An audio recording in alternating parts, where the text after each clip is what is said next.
پێغەمبەری عزیز و خۆشەویستمان صلی الله عليه وسلم وەک لە حەدیثێکی صحیحی سونەنی ئەبوو داووددا هاتووە بە سەحابەکانی فەرموو ما من أيام العمل الصالح فيها أحب إلى الله من هذه الأيام يعني العشر. هیچ ڕۆژێک نییە لە ڕۆژەکانی ساڵ عیبادەتکردن ئەنجامدانی خێر و چاکە تێیدا باشتر بێت لەو دە ڕۆژە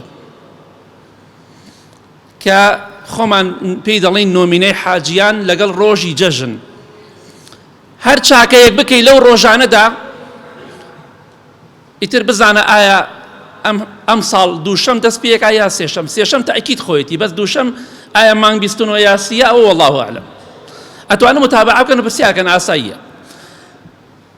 گەورەترین چاکە خۆشەویستترین کردەوە و عیبادەت بەلای خۆی پەروەردگارەوە کە ئەنجامی بدەیت لە ڕۆژدا لە ساڵەکەدا بریتیە لەو ڕۆژانە.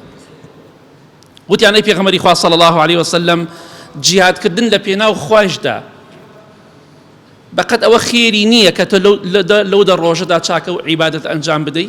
فەرمووی نەخێر، جیهادکردنیش لە پێناو خوادا بەقەت ئەوە خێری نییە کە تۆ لەو ڕۆژانەدا عیبادەتی خوا زیاتر بکەی. نوێژە، ڕۆژووە، زیکری خوایە، قورئان خوێندنە، سەدەقە و خێرە، هەر خێرێک بێ ئەوەی کە خوا پێی خۆشە.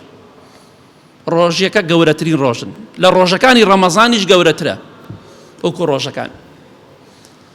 پێغەمبەری خوا فەرمی صلی الله عليه وسلم جیهاد کە لوتکەی بەرزی ئیسلامە بەقەت ئەوە خێر نییە کە تۆ لەو ڕۆژانەدا عیبادەتی خوا بکەی، هەر عیبادەت و چاکەیەک بێ.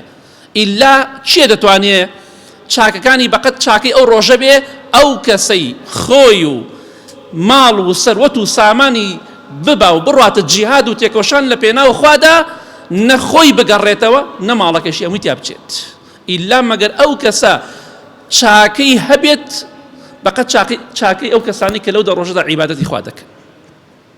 ئەم ڕۆژانە کە لە پێشمانە ڕۆژوت پێگیرێ ڕۆژوو بگرە سونەتە.